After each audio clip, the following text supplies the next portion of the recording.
This particular group has a chance to be very, very special and historic. Still, somehow that hate and that passion for this rivalry still The exists. same schedule that they depicted us to be the last in the freaking conference is the same schedule that we're 8-4 on. Not quite, my friend.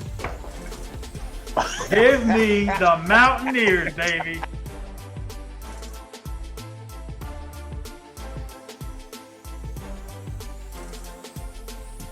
Neil has done exactly what he said he was going to do when the university entrusted him in this position. Trust the climb, give me a few years, let me get my culture in here, let me build the way I'm going to build.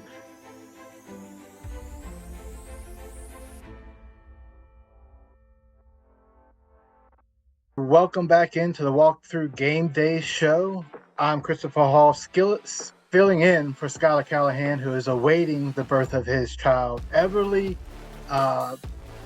Before the recording, which we record before the show is released on Thursday, I heard that it's moving along quicker than anticipated, which is good news for them. Hopefully they'll be home before the weekend and be able to, I don't know if we'll be able to join the legendary great Eugene Napoleon, who's with me here today this Saturday, but that's a wait and see. But congratulations to them. Can't wait to start seeing pictures.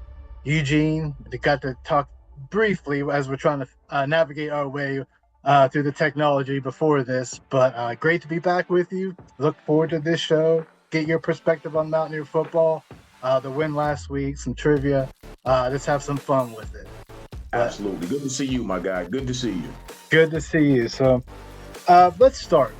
West Virginia, off of a bye week, got to go into the bye week with the win against Arizona, a much-needed win against Arizona. It traveled across country. We know that's not easy, even in this day and age, to travel 2 time zones. I guess technically 3 out there in Arizona. What's your thoughts on that one? Controlled throughout, obviously, as we'll get into it later. Defense almost let them back into the game, but let's get your takeaways here. Sure. I mean, good game. Listen, good team win. Whenever you can win at this level, it's a positive. It's not as easy as people think. Looking at just as an overall view of the whole season, that Arizona win was much needed, obviously, because you lose that game going into these last 4 weeks of the regular season, it definitely puts you out of the mix for even, let's say, getting a bowl opportunity.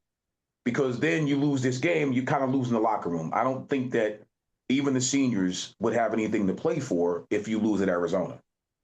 So the win was big and it was much needed. Now, defensively, my concerns still are the same. We have to play better in the back end. We have to get more pressure on the quarterback up front, those sort of things. And again, to me, that's coaching. That's coaching points. That's coaching 101. That's coaching them up. That's making sure that whatever you have on the field, you're getting the max potential out of their play. And we're going to have to see what's going to happen moving forward the next few weeks, because it doesn't seem like it's going to get any easier with the schedule that West Virginia has. So we're going to have to pay better attention to detail and really lock in these next few weeks. Let's start at quarterback. Nico gets his second start of his career. Very inefficient, 18 of 22. 198 yards, 2 touchdowns. Look poised back there. Kind of went over that with Skylar in the preseason. My thoughts on Nico, and just you could see the confidence in him. You could see it's about his time. You could really feel it with him. What kind of did you see from Nico? Just kind of how he controlled the offense and just the way he looked, the way he looked running the offense. He's poised, like you said. I like his confidence. I like the fact that he seems to understand exactly where his receivers are. He can push the ball down the field with confidence, which is important, obviously, for a young quarterback, that this may be his time. I think I would agree with you on that. Scott and I spoke about this as well. This may be Nico's time. Now, unfortunately, you may have some fans that will say, or some, football enthusiasts that will say, well, wait a minute. You have Mr. Green here, who's been doing this for X amount of years and put you in this position, brought you to this point. But sometimes you can't be afraid to turn the page. Now, interestingly enough, let's say if this is his time and then he gets in and he doesn't play as well, right? Problem is with that is managing your quarterback room. Then if you go back to Green, you don't know what that did to him up here psychologically and emotionally by turning away from him without giving him the opportunity to come back off of an injury and see where he is. So that's going to be like the mastermind of being a head coach, at this level with two talented quarterbacks, one younger than the other. I'm hoping that if you go to Nico's going to have to understand now you have the keys to the car. And whether you run out of gas, whether you hit a speed bump, you have the keys to the car. We're going to roll with you for the rest of the season. If you do that, it's going to have to be that. I don't think you can go back to Garrett Green if you turn the page and say, Nico, this is your offense now. I mean, that's just my personal perspective. I could be wrong. I love how you brought up the mentality of it. So much of this game is mental, and you can, especially at quarterback, you can get inside your own head, and really at every position. You can start getting inside your head, overthinking it, overplaying, whatever the case may be. But looking at the running back, Jahiem White, probably not the year as some people as expected. I kind of thought going into the year that he may have a sophomore slump, thinking that, look, it's going to be hard to replicate. It's really hard to replicate success and to really build off that just in year two. He comes away with 92 yards again on the road. Are you starting to see maybe that was mental a little bit, throwing a lot at him as they built the playbook this offseason? You're starting to see the old Jahiem White maybe from last week? Let me say this to you about that, right? It's the same thing with a second string quarterback. Everybody likes a second string guy. Okay? Right. Because the expectations is not as much. Because when you go in and you're looking at pre-game week and you're looking at who the starting 11 are, you're not focused on the second string guy. You're focused on stopping the starters, right? Here's the problem with that. Jahiem White is still the same back that he was last year. The difference is now that you're the starter, now you're the main guy that they're focusing their defense to stop. So, yeah, it's not a playbook thing because he understood the system last year. They threw everything at him last year when he was coming in because he practiced as if he was the starter. And he played so much. It was, running back A, running back. If it was running back, A, it's running back A, like A minus with him and our other guy. So I think what happened is the mentality for him probably had to shift because now the defenses are more focused on stopping me versus me coming in and giving a spark to the offense. And sometimes, yeah, you really have to be, I guess, grounded in that mentality. I think he's a great back. I really do. I think given what's going on up front with our line of scrimmage and given how the plays are being called, that all plays a part into structuring how you're going to roll out an offense.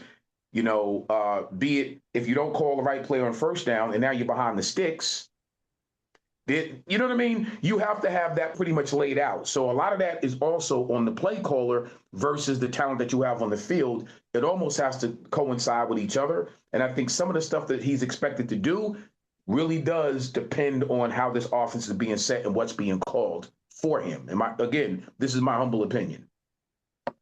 Obviously, you mentioned, they're scouting for him. So the scout is out. There's video on him. Penn State, been saying this, that, playing Penn State didn't do West Virginia any favors. They're very talented, and they exposed weaknesses in game one and kind of gave the blueprint to the rest of the schedule. How much is it, for a guy like Jahiem or any sophomore really, once that tape's out there from your first successful year, how much do you really have to build on from that success year to year two when everybody can see what your strengths are? I went through it. Every back that's played at any level, you go through it because now when you have something that you really possess, like you put good work on film, and now these other teams that are scouting you, defensive coordinators and head coaches, the whole defensive staff, they're smart enough to know, well, let's say if they figure out this guy's a slasher. He's a cutback runner. You know what I mean? When you figure that out, now you're going to design boxes and schemes defensively to stop that. Well, that means Jahiem would have probably had to have gotten into his bag during the offseason and say, you know what? I'm going to put more muscle in the lower part of my body, build my legs, because I know they're going to be chopping me down. They're going to, they don't want me to cut back or whatever. I'm going to have to really work on my hands in the pass game because maybe they'll utilize me more in the pass game as well. I'm going to have to work on my upper body strength because now that I'm a starter, I'm going to be blocking a little bit more in the pass game, right? So these are things that he probably should have thought about because, yeah, what comes with success comes you want more success, which means you have to prepare for that. So hopefully he got in the weight room a little bit more. Hopefully he worked on these things a little bit more because, put it this way, it's only going to get not worse, but it's going to be, the expectations are going to even be better next year. You know what I'm saying? Because you're going to be the guy. So at the end of the day, you have to prepare differently as you did from your freshman year to your sophomore year going into your junior year. And that's going to be incumbent upon him at any position. But we're just talking about the running backs now. Every one of these guys should think that way. Work on the things that you already anticipate somebody taking away from you. Absolutely. I love that. Quickly before we wrap up, Jahiem there and the offense, they held the ball the last 4 minutes of the game. That was big. That final drive, C.J. Donaldson went out with an injury. He was a short yardage guy. Jahiem picks it up. Tough run there. You mentioned the strength. Definitely looked good there. You love to see that from a kid. Like he's more of the big plays, quick bounce it outside, get down the sideline. So tough run from him. Love to see that. And obviously you just mentioned the strength. Obviously he worked on that last season to get that. But before we segue into our next segment there, defensively, obviously it's been a struggle, giving up letting Arizona back in the game there late, a couple maybe blown calls, blown coverages. Defensively, obviously it's been a struggle in the secondary. Was missing Burks, was missing Garnes, could contribute to it, but it's been that way all season. Now you've seen minor progressions throughout the year. At least they put together a half of football, right? Like early in the year, they weren't even putting together a good defensive half. So that kind of brings us to our next segment. Jordan Leslie's fired during the bye week. Jeff Koonz, the special teams coordinator, inside linebackers coach, he gets put into place as the defensive coordinator. Very interesting. Not really surprised in the sense because when you think about it, he headed up all special teams. Now there's assistants that have their certain units, right? Punt return, whether it's punt block, punt return, field goal block. There's a specific assistant coach handled each and one of those. So he's organized. He knows how to get in front of the room. He's talked to the team with special teams. But Jordan is out. I wouldn't say I think it's fair not to ask you if that came as a surprise at you, but as a locker room, as a former player, curious if you've ever experienced anything like that. What's kind of your take from a former player's perspective, how that can be handled? What's kind of the player's responsibility moving forward? I'm not surprised with that move at all. I actually expected that early on, to be honest with you. Probably 2-3 games in. Again, when you're at this level, this is a performance type business. It's not a friend business. This is performance. Okay. Koonz being in means this firing of Jordan Leslie signals to the players we've had enough. Okay. We have to make a move. That also signals to the locker room, okay, we made this move. Now the expectations is on you. Now we need you to get into your book, get into your playbook, understand we can't have these blown assignments and missed assignments because now we were thinking it's a combination of two things. One, maybe Jordan Leslie not really calling the right things, not calling the right fits in the run game for the D linemen and for the linebackers, not calling the right scheme in the back end for the entire secondary, corners, nickels, and safeties. Okay. All right. We seem to have fixed that. Now we're going to turn to Koonz. Okay, let's see what you do. I personally believe if the defense shows better for the second part of this season, for the next 4 to 5 weeks, we will then know that obviously this was a situation with Jordan Leslie, not so much with the players. Let's say that it's the same or worse. Now you can say, you know what? Maybe it just wasn't Jordan Leslie. Maybe it is the talent. Maybe it's a combination of both. We're gonna have to get rid of this whole thing and and start this thing again next season, right? We're gonna find out exactly who was at fault these next 3 or 4 weeks, because now you don't have Jordan Leslie to say he's not calling the right defense. Oh my God, I can't believe he called that pass coverage. Oh, he's out of sorts. Now we're gonna see. The locker room will speak for itself. We're gonna find out exactly where we are come Saturday when we play Cincinnati. Because usually when you put a new person in play, the players are going to respond one way or the other. That's the way it's always been at every level. With me, even at the professional level, when a guy comes in, is inserted, and you got rid of the main guy, the locker room is going to respond one way or the other. Either they're going to play lights out, and you're going to see 2 or 3 sacks. You're going to see maybe a pick. You're going to see the defensive unit rally around Koonz, or you're going to see the same exact, result. If you see that, you're going to probably say, well, damn, wow, maybe it wasn't just our DC. Maybe we have a personnel issue that we really need to address. I'm looking forward to seeing what the response is going to be by the locker room and the players. Yeah, I think the biggest thing I'd like to see coming into this weekend is, one, getting the play in quicker, the defensive play in quicker, and guys getting lined up. I mean, there's so many times that they just weren't lined up defensively, or, whoever the opponent was that week, you may have the defensive line still looking over at the sideline while they're about to snap the ball.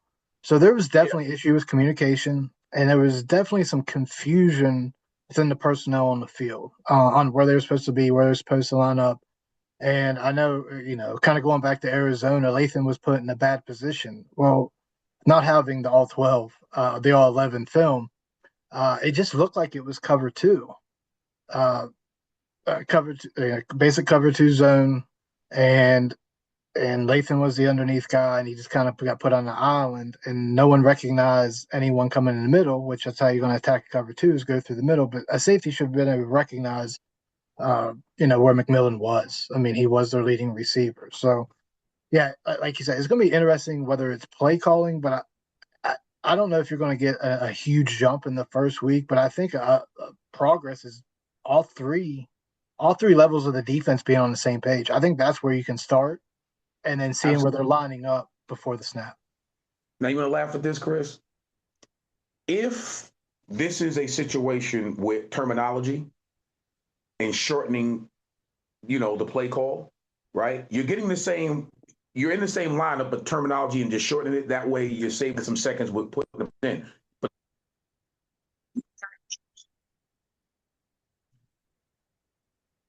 the other thing would be the pack. There's no way when you get to this point of the season, you don't understand and know where you're like who's coming in for what. If you're putting a nickel in, taking a linebacker out, whatever you're doing, for me, that played a part in a few of these games where it just seemed like they wasn't on the same page, even with the personnel switching. Hopefully that can be fixed as well, because you can't get to this stage of the season and still have those type of issues. I'm big on that. Like I said, I'm big on coaching. I'm big on, you got to know what you're doing down and distance. Every single freaking play, you have to know exactly where you are, offensively and defensively. So hopefully they can fix that. And I think in fixing that, you're going to see some progress. Yeah, it also seemed like in all 3 levels, they're getting a play call from 3 different coaches, right? Like there was instances where Leslie said, well, the linebackers were doing this and the DBs were doing that. Now you have coach to player headsets. That's moved in this year. It just seems like you should get the play in and have whoever it is, whether it's the linebacker, safety, whoever's the coach to player, be calling the play on defense, and everybody should be on the same page at that point. Like I don't know where that is. I think that's really the biggest thing for me with Koonz is just get guys lined up. I mean, if you can get guys lined up, and heck, they're probably already in the position to begin with, and then everybody being on the same play call, because we saw it against Pitt, and we saw it against Arizona where they went right down the field. And there seemed to be a lot of confusion in the hurry up, and they practice against that a lot. So, again, that's where the confusion again lies for me is you practice against a lot. Why weren't you more prepared for that? So hopefully with Koonz, we will see an improvement just in that area as far as personnel. Obviously, injuries are still lingering. Secondary was an issue coming into the season. They didn't maybe hit home runs on the transfer portal like they had in previous years with Beanie Bishop and is it Charles Woods? I'm probably getting that mixed up a little bit, but they had hit home runs in the portal before. So maybe law of averages, maybe just not this year. And the lack of depth is also showing. They still have some young guys with talent, but as you know, Eugene, it's still a very, very big jump from high school, especially jumping the league like a Big 12, where, Absolutely. Everything's kind of getting thrown at you. You can kind of get a little wobbly leg out there and not have your feet under you, especially in a position like corner, where you're covering guys and have to make split second decisions and seeing route trees that you have not seen before. Obviously, you're jumping up at that level, but I love your take on that right off the bat. So let's move on here. Trivia week for you, Eugene. Trivia week for you. Obviously, with Cincinnati, we got a Cincinnati trivia question. So West Virginia has pretty much owned this series throughout, but they won last year. But West Virginia and they traveled to Nippert this week to Cincinnati. So West Virginia has only lost once at Nippert Stadium. Who was the Cincinnati quarterback in that game? Was it A, Tony Pike, B, Munchie Legault, or Z, Sack Caleris? So we will go to a break, watch highlights from College Football 25 of the simulation of College Football, AA Sports College Football 25. And then after the break, Eugene will give his answer and we'll give the correct answer. Right, Eugene? Yes. Welcome to historic Nippert Stadium, home of the Cincinnati Bearcats. And they've been playing football here since 1902, and the fans are ready to see their team take the field. Today, a couple of squads here to square off in a Big 12 showdown.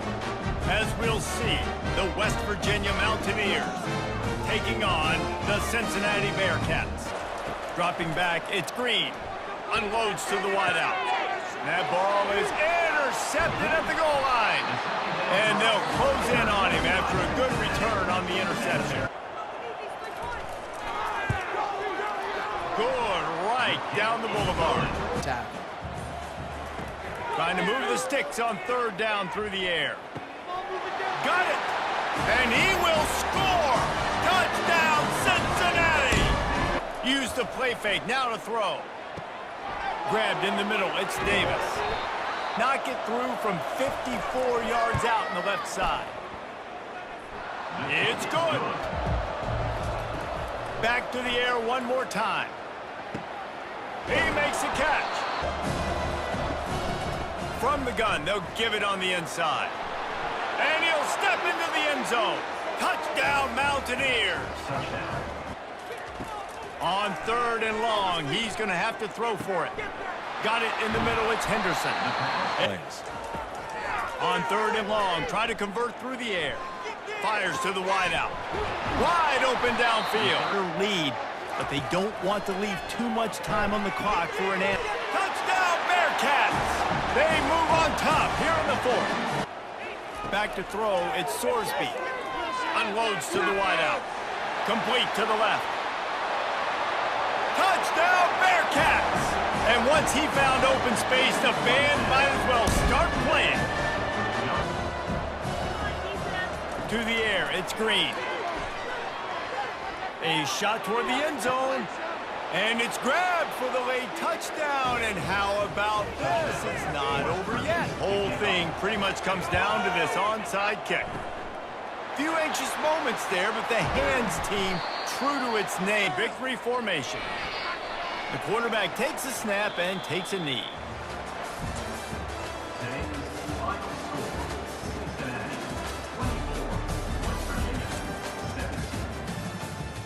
All right, welcome back. Obviously, if you watched the EA Sports College Football 25 simulator, West Virginia loses 24-17, comes back from a 10-0 deficit. But then Cincinnati gets up 2 touchdowns late. West Virginia does score a touchdown and then failed for the onside kick attempt. So hopefully it goes a little smoother for West Virginia this Yes. week at Cincinnati. Very similar teams as far as stats and everything else. Before we get into that, though, Eugene, the trivia question was, who was the last Cincinnati? West Virginia's only lost 1 game at Nippert Stadium. Who was the quarterback for the Bearcats when they beat West Virginia at Nippert Stadium? I'm going to say A, Tony Pike. Tony Pike was on the team. He did get some playing time, but the starter was Zach Collaros.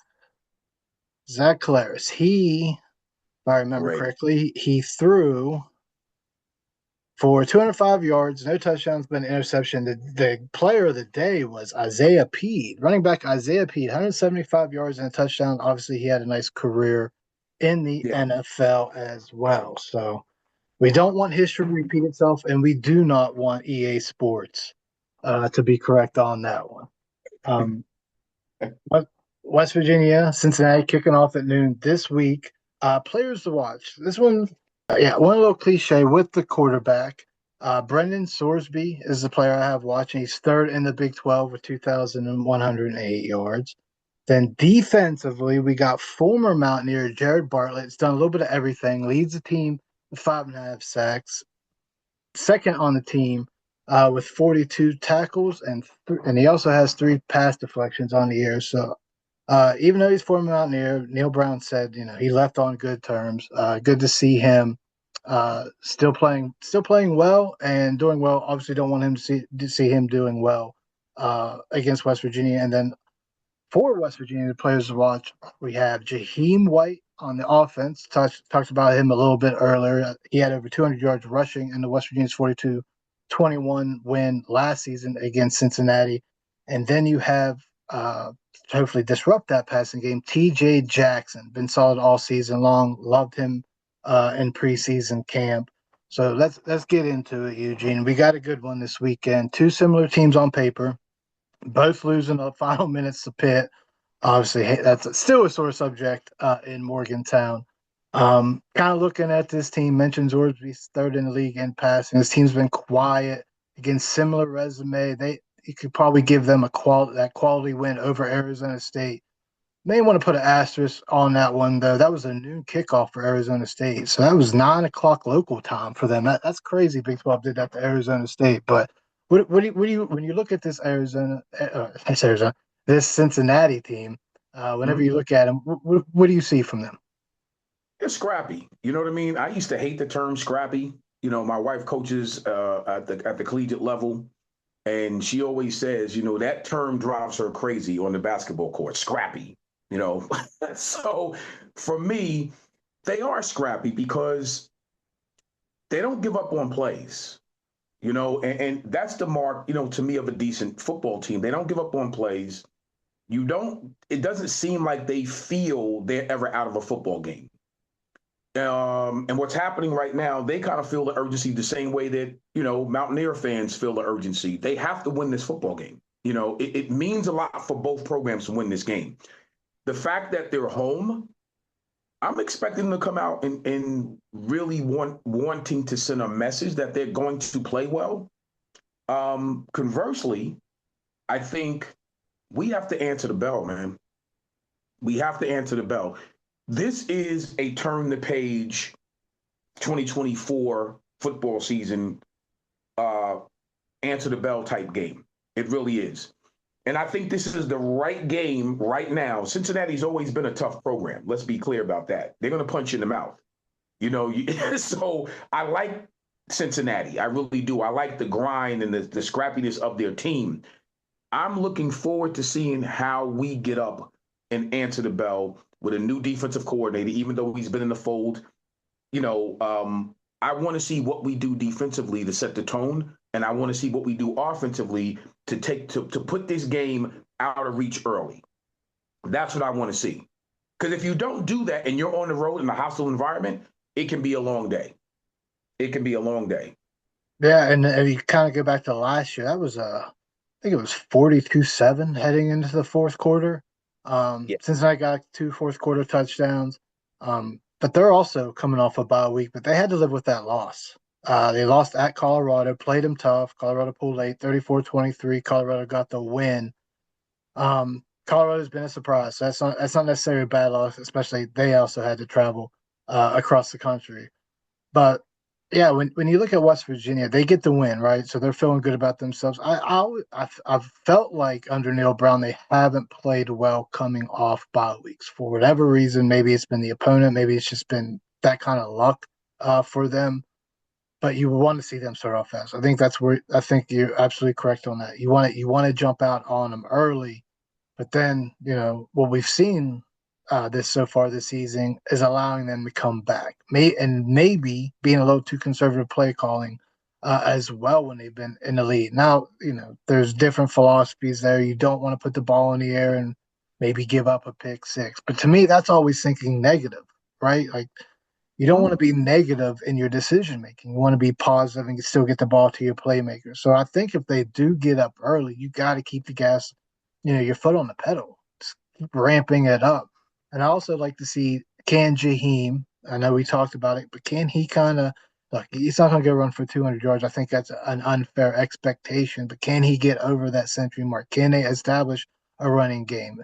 How healthy is C.J. Donaldson? Can Jalen Anderson come in and contribute? Where's the mentality of this offensive line right now? They should get Wyatt Milam back this week. And not that Johnny Williams didn't do a formidable job filling in for Wyatt, but Wyatt's probably going to end up being a first-round draft pick. He's a leader of your defense. Where's Jaquai at? And really, when you start talking about that offensive line, I think they went through at least the first 3 games without a holding call.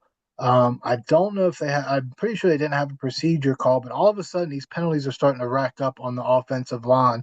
And the one thing you don't want to see is procedure calls, and that seems to be happening. Now you can kind of throw that as, well, they're playing on the road. Maybe that was some of it. New quarterback as well you can throw into the equation. But this is the second week with Nico. Timing shouldn't be an issue. Where is this offense really right now in the running game? There's been some inconsistency, I feel like, up front in the rushing attack. Maybe that has to do a little bit with Zach Frazier not being that kind of anchor in the middle of it. Jaquai Hubbard has really been the vocal leader of this group. Where do you kind of expect it now? Cincinnati, they're 12th in rush defense. It's kind of why I had Jahiem. Like, this is the player to watch this week because they haven't been great defensively. I mean, shockingly, they're worse in total yards than West Virginia. So offense should be well, but where you kind of when you kind of look at this matchup, what are you kind of expecting from this group? Well, I'll be honest with you. I always start with the run game. Being a former running back, I always feel like your run game helps you to open up your pass game because of play action and all those sorts of things. But if I'm the offensive line and the offensive line coach, I'm licking my chops and I'm saying, listen, we want to establish the line of scrimmage. We want to dominate the line of scrimmage because that's going to help our quarterback, posture himself and poise himself into helping him, in the passing game. So let's say, for the sake of argument, if they gain 150 to 200 yards on the ground, West Virginia should win this game by 17, anywhere between 14 to 17 points, honestly, because it's going to open up everything else.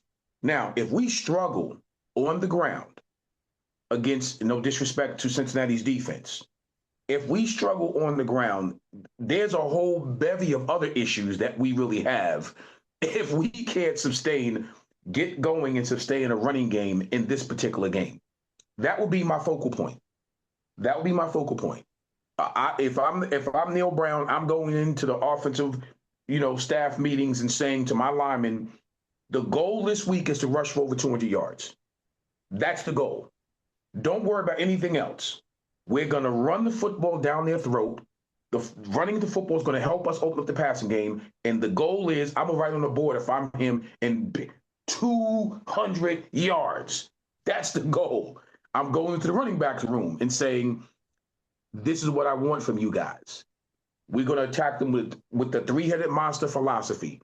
All 3 of you backs are going to carry the rock. We got to get 200 yards on the ground. If we do that, we win this football game. And that's what I'm saying.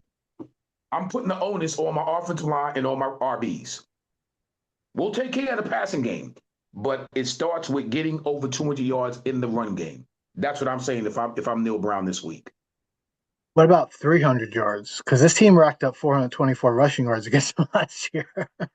Well, That's a chunk. That's a good chunk of yards. That's a chunk.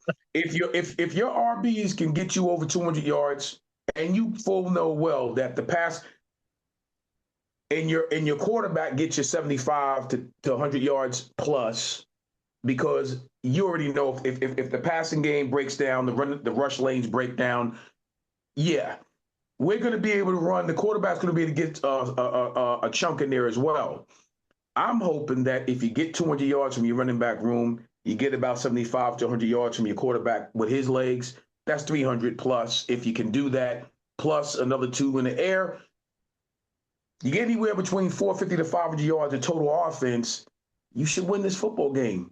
Chris, you should win this game with those type of numbers, because that means you're really controlling the game. You're controlling the clock. You're controlling scoring. Now, if you don't do those things, I don't know, Chris. We might be upset come that's a 12 o'clock kickoff, right? Yep. Come about 3:30, 4 o'clock. Yeah. We don't do those things. Be an interesting post-game show for sure. No, I'm glad you mentioned the quarterback. Obviously, Nico's not Garrett, but Garrett ran for 154 yards last year. So, your numbers, they should be able. I don't want to say match what they did last year. That's an astronomical number, but they should be able to have their way. I think that it would be a concern if they can't establish a running game. I don't think you have to necessarily do it on the first drive where you're starting to get big chunks, but I do expect points on that first drive, and I do expect success when you're getting in the second and third drive with the running game, 100%. And that kind of goes to getting the running game going should open up the passing game. Saw some great things from Nico in Arizona. Traylon Ray, that big touchdown catch, that 54-yard touchdown catch, a nice pass from Nico. But I think one of the big thing was Ray kept his balance and got in the end zone. That's that explosive that we've been kind of waiting for in the passing game. Shouldn't have, again, they're 12th in pass defense as well. Shouldn't have a problem pass. I think you got to worry about guys like Jared Bartlett getting into the backfield. But as you mentioned, a running game kind of negate some of that. Should kind of, freeze some of that. They shouldn't have to be able to pin their ears back, get ahead of the chains in the rushing game. So with the passing game, probably, I've been really hard on the receivers the last few years, and it's kind of been the same this year. You've seen some improvement, and we can go through the list of, okay, why haven't they made that big jump? This is just really, Traylon Ray's a sophomore. We talked about that with Jahiem White. It's just a sophomore. Hudson Collette, he's a redshirt junior, but it's only his second year playing. When you kind of look at these receivers, and you go into this matchup, now, we expect a big day on the running game. Probably not, if they're not getting it running, they should be able to get it passing because they're 14th in total defense. They've been giving up yards all season. Now, it's interesting, though, and we haven't hit on it yet. I believe they're 4th in defensive scoring, only allowing 21.1 points a game. So they're allowing yards, but they're not allowing points. So that's maybe where when you get in that red zone, and again, we go back to Nico, his first passing touchdown against Arizona, he was able to thread the needle there over the middle. So, and he showed it, I believe, was it Oklahoma State as well when he had to come in? He's shown it a few times where he can thread the needle in tight end zone. How, I know big dose of running game, but how pivotal is this passing game going to be heading into this game? I think it's going to be big because, again, Cincinnati, like I said, they've always been tough. Even back in the day when I played against them, they bend, but they don't break. So when you're giving up a whole bunch of yards, but you're only giving up 20-something points, per game, that's pretty efficient on defense. Now, the funny thing is being able to throw the ball down the field from, let's say, a mid-range game to actually throwing it down the field, if we possess that, and I think Nico definitely does possess that, it seems to me he's more confident with knowing where to put the ball in tight windows in certain situations, which is an upgrade right now in our offense in terms of throwing the football down the field.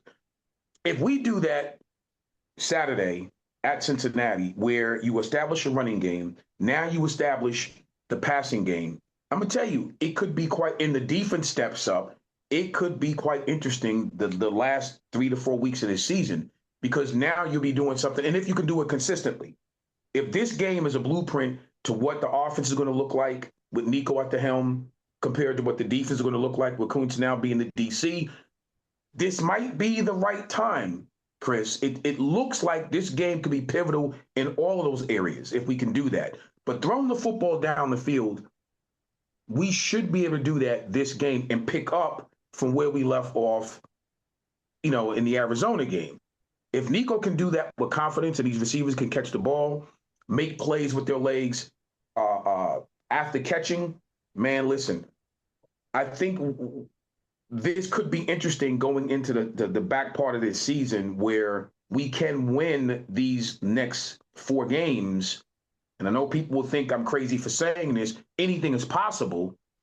If we do that, I'm looking forward to seeing what comes next for West Virginia as far as the respect with college football, because right now I don't think we have the respect as the national brand as we used to.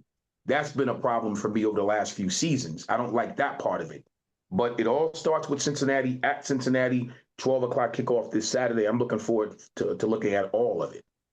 Yeah, I'm looking forward to see what Nico has in store for us this week. That's for sure. He's poised back there. I've liked him since I've seen him in fall camp.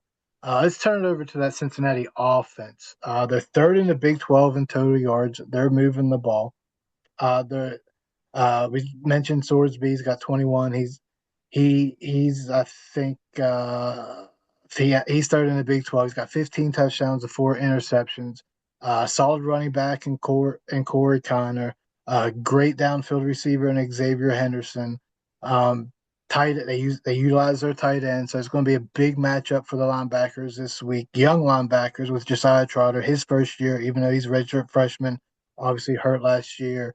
Trey Lathan and those Bandits are going to have their hands full with Joe Royer at tight end. So the Cincinnati offense, they move the ball.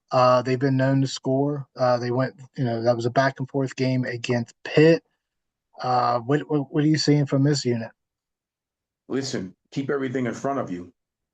Keep everything in front of you. I think, like you said, whenever you can stretch the field, especially with a tight end, because those are mostly seam routes and dig routes and those sort of things. Which seems to be a bugaboo for this.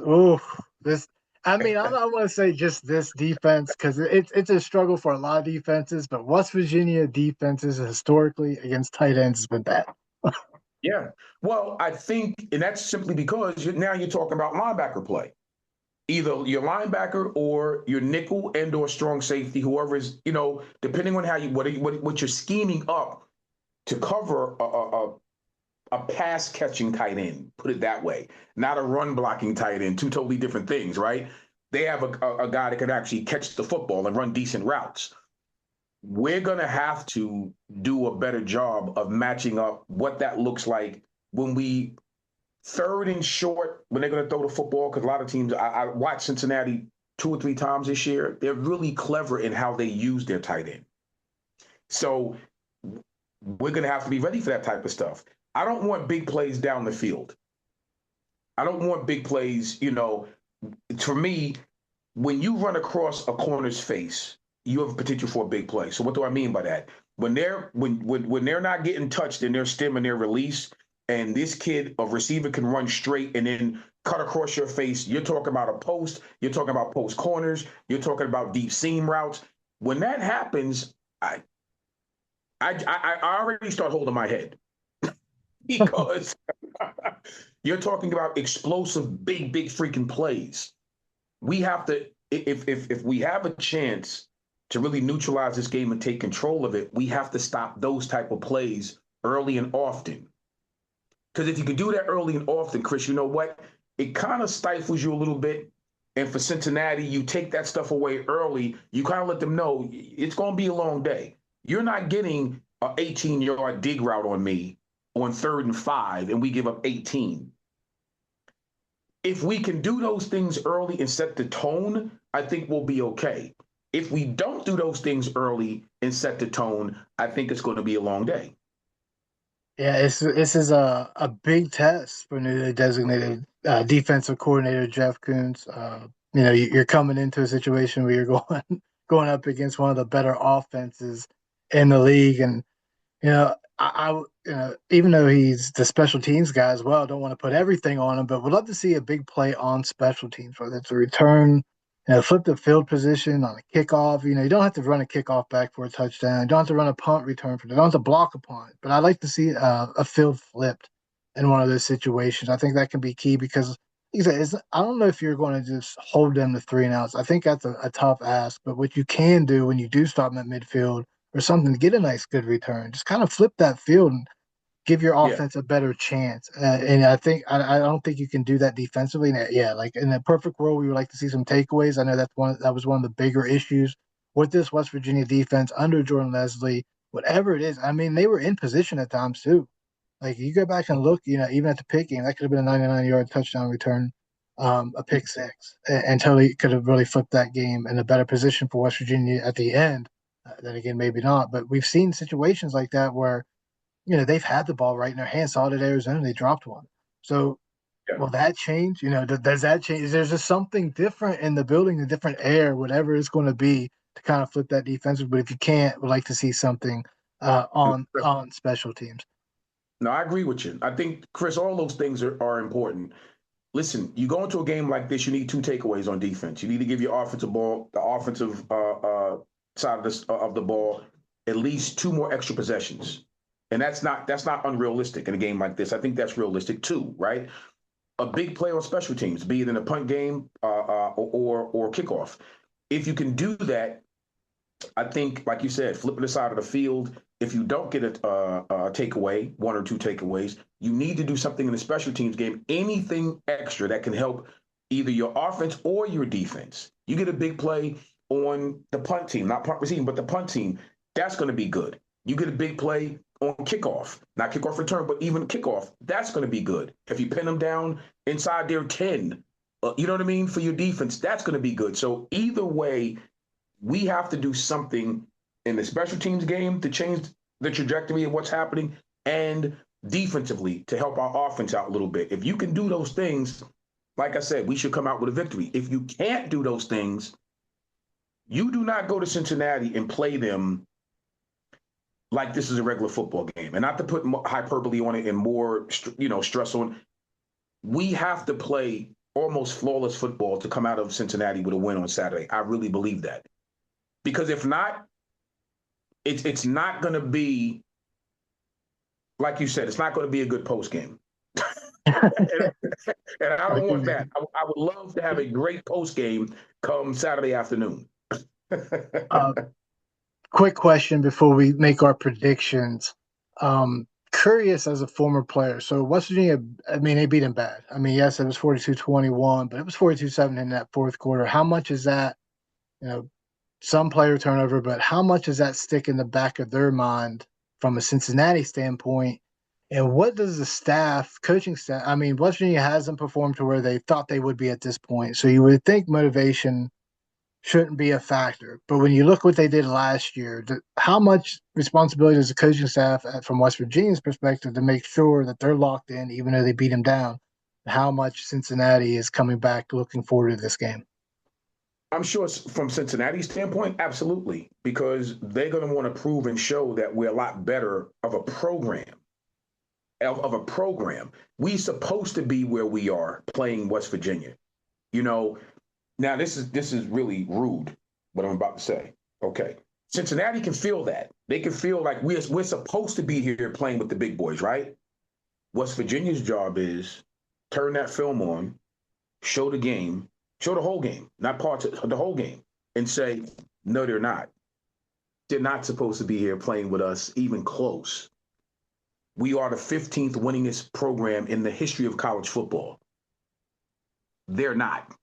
So let's send a message that they're not. And this is why they're not, okay? We should beat them by 21 to 28 points. Yeah, if I'm Neil Brown, I'm talking that talk. Chris, I'm talking that talk, Chris. I'm talking it for him. No, you're not. We're here as a program. You're here. You're trying to get here. Not on our watch. It won't happen Saturday. We're going to beat you down. See, I'm going to say that where he probably won't, but I'm going to say it. That's the difference. Cincinnati is trying to get to where West Virginia is. West Virginia has to continue to elevate. That's the difference in programs. I love it. I love the killer mentality. Eugene, now it's time to make some predictions. Let's start off with some of the bigger games before we get into the West Virginia prediction. Let's see here. We got now that even Skylar's not here, right? Yep. He's the one that sent the games. Now I'm also seeing that you guys are even on the records here. Both of you are 23-17. So I didn't even ask Skylar this. So I know he's not going to go off my predictions. Now I'm going to try to get his predictions. I don't have them as of now. I don't have his picks, but I'll try to get them. I'll send them to Eugene as well. If I can get them, obviously we're waiting his daughter Everly to be welcomed into the world. So we don't know if he's going to have time to actually give it what. But I know Skylar, he is more than likely very eager to get his picks in. So let's get started here, Eugene. I know you got some ground to make up here. You got to get back on the right track. So it's a shame because I was doing very well until last week. Last week killed me, Chris. Last week killed me. I was smacking Skylar around in this, and then last week I think I was freaking 1-4. Horrible. I had a horrible week.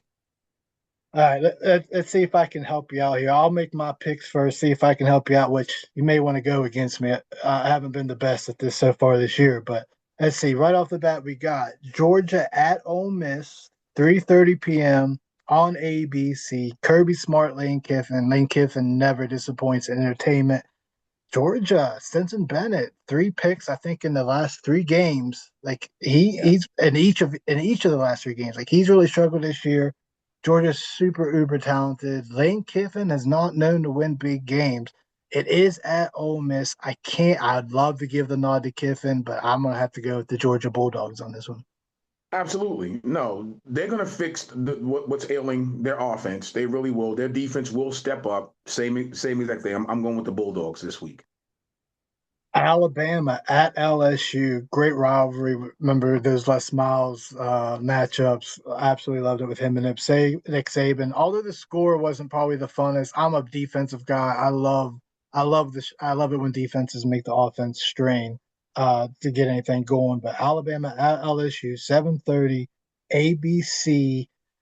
I hate to do it, but I'm going to go LSU and Brian Kelly. There's no reason for it, but not Nick's first year without Nick Saban. Alabama kind of may have lost their luster. Not surprised Alabama's struggling. So I'm going to take the home team on this. Go Tigers. No, absolutely. And I'm not an LSU fan, but at the end of the day, I think it's going to be difficult for Alabama to go in, to go down there and get a win, especially with the inconsistency of what Alabama's been, how they've been looking as of late. I'm going with LSU as well. Yeah, Death Valley at night is always tough. Yep. Big 12 we got a couple Big 12 matchups here. Let's start with Colorado at Texas Tech, 3:30 CBS. Colorado surprising, I think, a lot of people right now. Maybe not to some, but the way they kind of went last year, second year for Coach Prom. People that may not know, was a big Deion Sanders fan growing up. Really like what Travis Hunter has done. Shedeur Sanders, you're really starting to see his maturation process as a quarterback. I'm going to ride with the Buffaloes. Probably the death knell for them, as I'm going to pick them. And Texas Tech make them out with the win, but I'm going to take the Buffaloes. Let me tell you something. I went against Colorado one time this year, and I was wrong. I am not going against Colorado for the rest of the season. I'm going to tell you that. I'm going to say that right now. No, definitely Colorado. I'm not surprised at all. This is exactly what I expected. They're exactly where I thought they would be at this time in Deion's coaching career. So, no, the Buffaloes all the way. Staying within the Big 12, BYU at Utah, the Holy War. Love rivalry games, love the names. 10:15 late night, Big 12 after dark. Almost went Pac-12 there. Big 12 after dark, 10:15 p.m. on ESPN.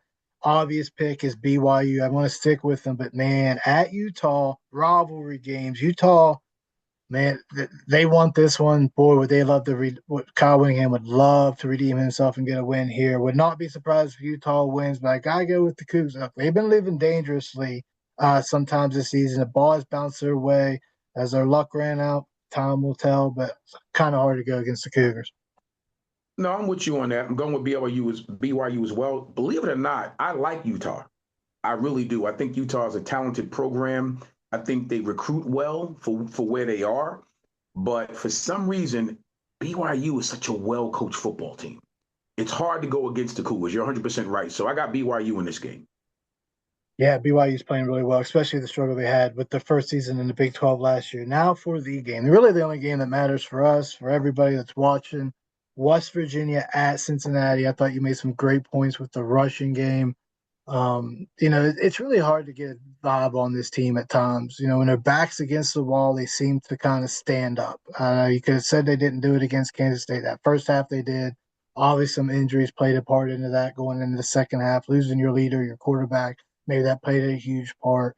But I'm going to, preseason, this is where I had West Virginia going on a run. I had them 3-2 in that 5-game stretch. Trade out some games there that I had. I thought Oklahoma State would be better than that they were. Didn't think Iowa State would be as good as they were. So you can trade out some games there. But I had them winning this down the stretch. I'm going to stick with it. I think Neil Brown has something against Satterfield. They've gone against each other a lot. They dominated last year. Don't expect a dominating performance this year. I think Cincinnati is a better program than they were a year ago. But I do think West Virginia finds a way to win.